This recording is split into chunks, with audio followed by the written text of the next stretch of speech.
Ipapakita ko rin yung kwarto ko, Kapromdi, para transparent. Baka sabihin nyo, ang yaman-yaman ni Kapromdi. Niluloko lang tayo ni Kapromdi. Ang laki-laki ng kinikita niya sa YouTube. Tapos yung nakatira sa Kubo. Ito, Kapromdi, yung ano ko, yung pa rin, wala pa rin naman pagbabago.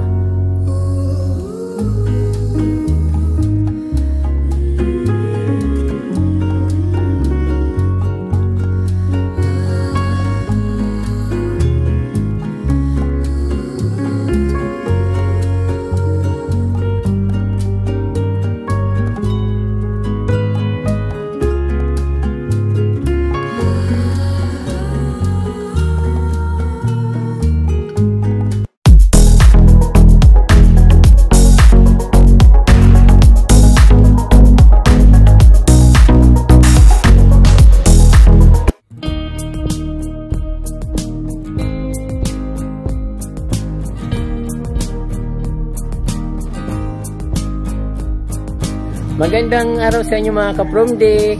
Usong-uso po ngayon yung kulay pink, kaya gusto ko pong ipakita sa inyo yung kapaligiran ng aking munting paraiso, or tawagin na lang natin na pink paradise, kasi yun po yung nakikita ko dito ngayon. Even sa social media, lahat po na almost nakikita ko ay kulay pink. Kaya naisipan ko na ipakita ko rin sa inyo yung aking pink paradise dito sa aking munting kubo or munting paraiso, na kahit saan ako pumunta ay talagang lumalabas po yung kulay pink at yung palaging nakikita ko. So hindi ko po alam kung bakit. So minsan nakita ko sa social media, sa Facebook, nakikita ko lahat yung kulay pink yung pinopost.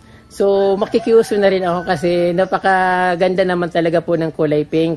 Lalong-lalo na para sa ating mga nanay, sa mga ate, sa ante, sa lula. So, bagay na bagay po yung kulay pink para sa kanila. At talaga naman po yun ang favorite nilang kulay. Kaya ngayon, Kapromdi, tingnan natin yung ginawa kong munting design sa aking munting paraiso na kubo. Kaya ito pa, Kapromdi, tingnan natin kung ano po yung makikita natin doon sa aking ginawa sa loob ng kubo. So, ayan, Kapromdi, nakikita niyo yung paligid ng kubo ko. Kahit saan ka pumunta, kulay pink. Trinay kong ipasok sa loob. But hindi naman yung mga naglalakihang Hawaiian tea plant yung pinasok ko, kundi yung mga cute lang. Ito, katulad nito, kahit saan makikita, kahit saan lumingon dito, yung kulay pink yung nangingibabaw. Kasi yun ang pinakamagandang kulay dito sa aking kubo. At syempre yung parang hindi ko alam bakit naglabasan sila ngayong buwan. Although narinig ko na yung October is breast cancer awareness ng buong mundo. Yan, parang sinicelebrate lang. So makikiselebrate na rin tayo, Kapromdi, dahil napakaganda ng kulay pink at para sa ating mga mother. Kaya ito, ipapakita ko sa inyo ang magandang kulay pink dito sa aking munting paraiso. Tara, Kapromdi, at papasok na po tayo sa aking munting paradise na tinatawag. At ito sa harap niya, medyo napakainit ngayon.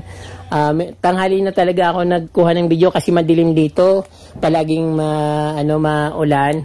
At ngayon lang medyo nagkaaraw, kaya kumuha na ako, sinamantala ko yung pagkakataon na medyo maganda yung panahon at maliwanag. Pagpasensyaan nyo na kasi hindi naman siya kagandahan.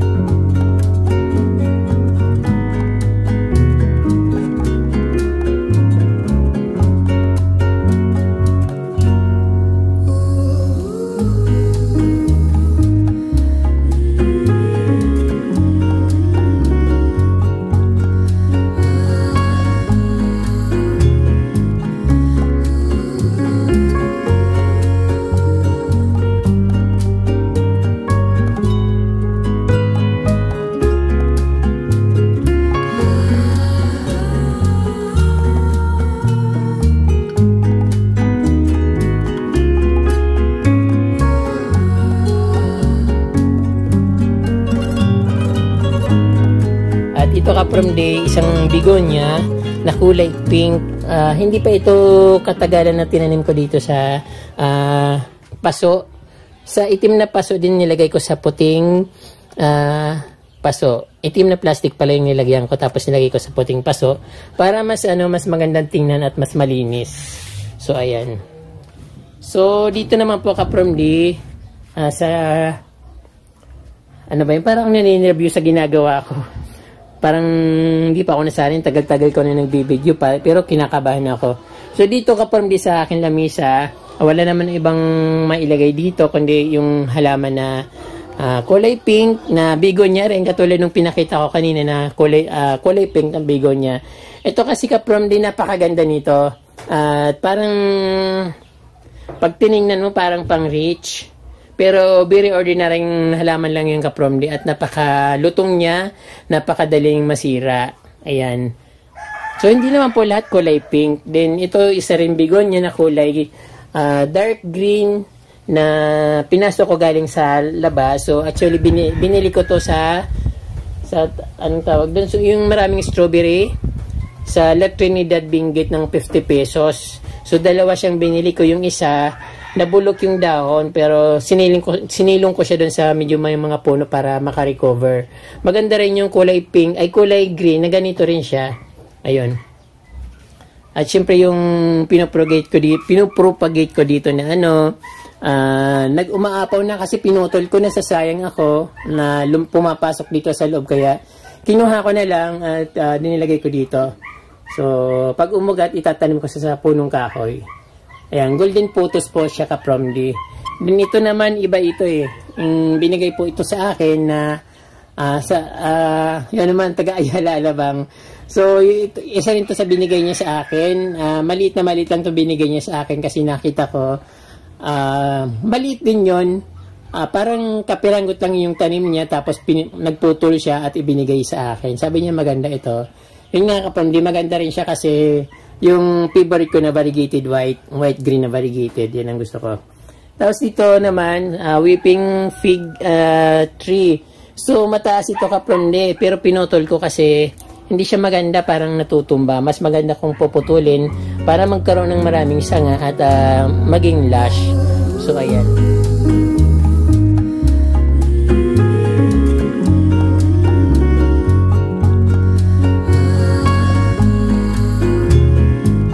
Ayoko nang marumi.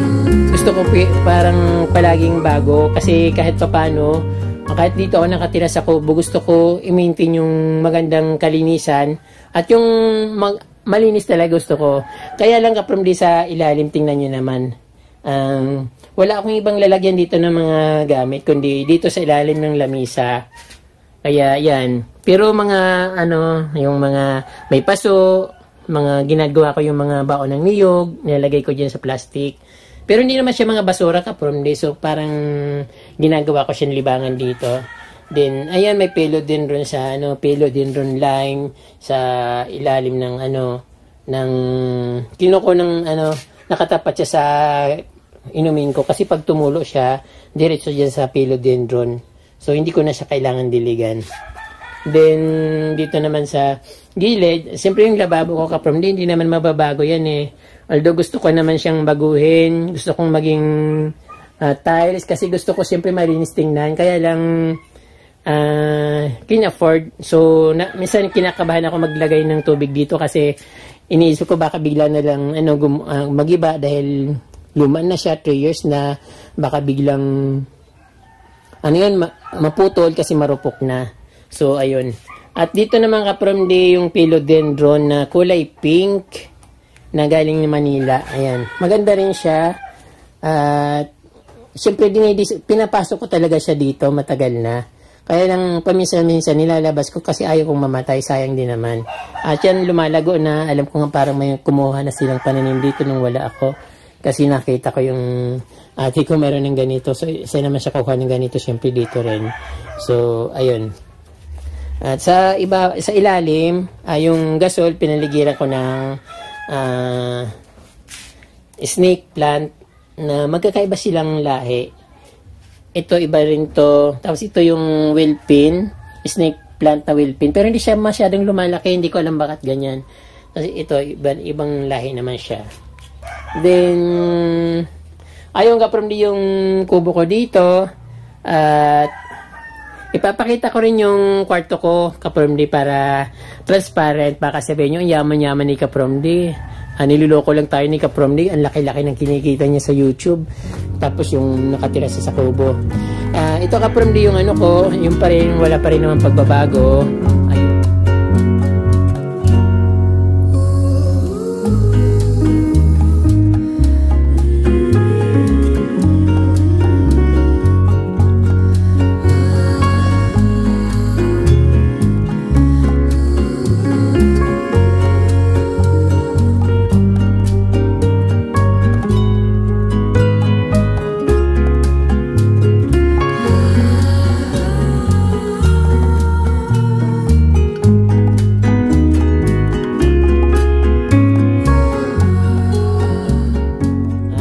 Nalulungkot ako palagi dahil yung ano ko, yung libangan ko dito na ano, na TV ay nasira.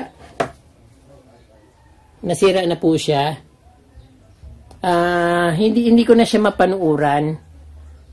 Tapos sinasaksak ko lang siya, baka sakaling pag minsan inuupin ko, pero ayaw talagang lumabas yung picture. Hindi ko alam kung anong problema. So sinasaksak ko pa minsan-minsan, nga nilagyan kong kuryente. Tinatry ko kanina, baka sakali na mag-on siya, pero wala talaga. So yun ang napakalaking kalungkutan ko dito kasi wala naman akong libangan kundi panoorin ko yung mga video na dina-download ko, yung mga magagandang tiny house, mga gardens, yun lang naman ang libangan ko dito. Kasi wala akong kaibigan dito Kaprom D, kasi dito sa probinsya, magkakaroon ka ng mga kaibigan kung mayroon kang bisyo.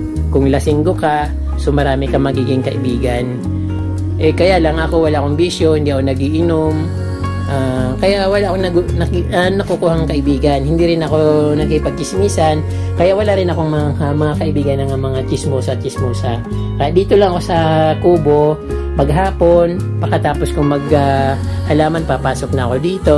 At yun. At syempre dito sa walang kaayusan dito Kaprom D. Wala naman akong lalagyan ng magandang cabinet dito. Kahit sabihin ko pang gusto kong maging maganda dito. So, hindi ko magawa kasi siyempre lahat gagastusan mo para maging maayos yung tinitirahan mo.